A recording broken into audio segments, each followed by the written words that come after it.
Yoksulluk nafakası aslında bir boşanma yüzünden bir tarafın, bu erkek ya da kadın olabilir, yoksulluğa düşecek tarafın karşı tarafın geçimi için ödediği aslında bir mali gücü oranındaki bir miktardan bahsediyoruz. Bu kararda tam olarak yani bahsedilen oradaki vatandaş, bahsedilen toplumun erkekler olduğunu bize gösteriyor. Söylemlerin hepsi zaten bunu gösteriyor. Aslında erkeklerin o evlilikten çıkar sağlamaya devam edebilmeleri, kadınları o evlilik içerisinde tutarak yine emeklerine, bedenlerine, hayatlarına el koyabilmeye devam edebilmeleri ve bunun hiçbir karşılığı olmadan da istediği zaman, istediği şekilde boşanabilmeleri, istediği hızla boşanabilmeleri üzerinden aslında bir karar. Bu aslında kadınların nafaka hakkına ve haklarına sistematik bir saldırı günün sonunda. Akın Gürley'in bir paylaşımı vardı. Orada işte vatandaş, toplumsal huzur vesaire diye bahsettiği şey aslında toplumsal huzur dediği erkeklerin çıkarına tekabül ediyor. Vatandaş dediği yine erkeklerden bahsediyor. Toplum diyerek erkeklerden bahsediyor. Dolayısıyla aslında kadınların haklarını gasp eden, sistematik bir biçimde gasp eden ve bunu da bu kadar açıkça, ayan beyan bir şekilde yapan bir kararla ve bununla birlikte Akın Gürley'in aslında açıklamasıyla da karşı karşıyayız. Bunun karşısında da elbette ki biz haklarımızı mücadeleyle kazandık. Bugüne kadar nafaka hakkına saldırılar sürekli olarak sistematik bir biçimde dönem dönem karşımıza çıktı. Nafaka mağduru erkekler gibi işte bir avuç erkeğin çok tutarsız ve gülünç olan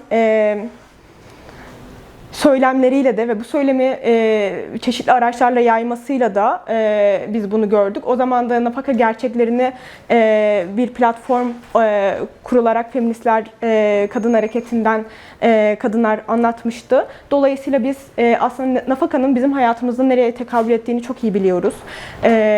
Nafakanın bizim görünmeyen emeğimizin, ev içindeki o görünmeyen emeğimizin aslında erkekler tarafından el konulduğu, sömürüldüğü ve bunun karşılığında erkeklerin güçlendiği ve kadınların aslında o ev içinde kalarak bu işleri yaparak erkeklere bir evliliğe, bir aileye mahkum edilmeye çalışıldığı bir sistemi korumaya çalıştıklarını görüyoruz.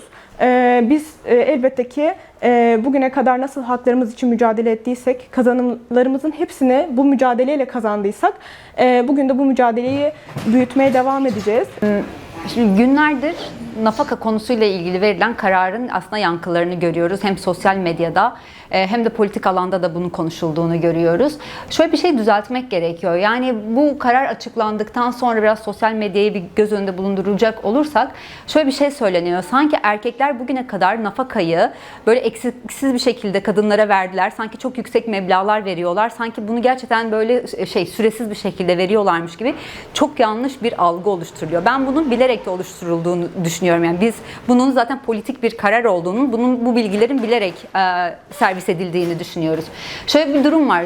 Bugün kadınların nafaka hakkı öyle erkeklerin yüce gönüllülüğünden falan verdiği bir hak değil. Kadınlar bu hak için mücadele ettiler, bu hakkı kazandılar. Dolayısıyla bugün yapılan şey kadınların kazanımlarına bir saldırıdır. Kadınların emek vererek kazandığı bir hakka saldırıdır. Ne için? Erkeklerin yararı için. İktidar biliyorsunuz bir süredir aile için politikalardan bahsediyor. Öyle değil mi? Aileyi odağına aldı, politikaları falan ortaya koyuyor. Biz aslında bu kararla beraber şunu çok net bir şekilde gördük. Burada aile derken erkeklerden bahsediliyor. Vatandaş derken erkeklerden bahsediliyor. Yani biz de tabii ki feministler olarak şunu söylüyoruz. Kadınlar bunun neresinde? Kadınların evlerin içerisine kapanması isteniyor. Buna razı olması isteniyor. Erkekler kendilerine evde adeta köle istiyorlar ve bunun aslında yasal çerçevesi çiziliyor bugün baktığımız zaman.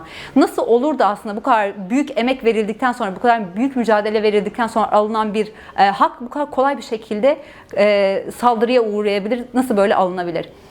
Bir şeye daha aslında değinebiliriz burada. Ya bizim için ilginç oldu, işte bu karar açıklandıktan sonra sosyal medyaya yine baktığımızda bazı hesapların şunu demeye başladığını görüyoruz. İşte Akın Gürley'e buradan da sesleniyorlar. Öncelikle bu kararını tebrik ediyorlar. Aile için, vatandaş için, halk için doğru bir karar olduğunu söylüyorlar. Ama az önce de anlattığım gibi bunların hiçbirisi vatandaş, halk vesaire için değil, tamamıyla erkekler için verilmiş kararlar. Burada patriarkanın aslında işlediğini görüyoruz. Bunun çok net bir şekilde adını koymak gerekiyor. Erkeklerin aslında bundan fayda sağlayabileceği, erkeklerin kendini hayatta tutabilecekleri bir sistem kurulması üzerinden aslında bu işliyor.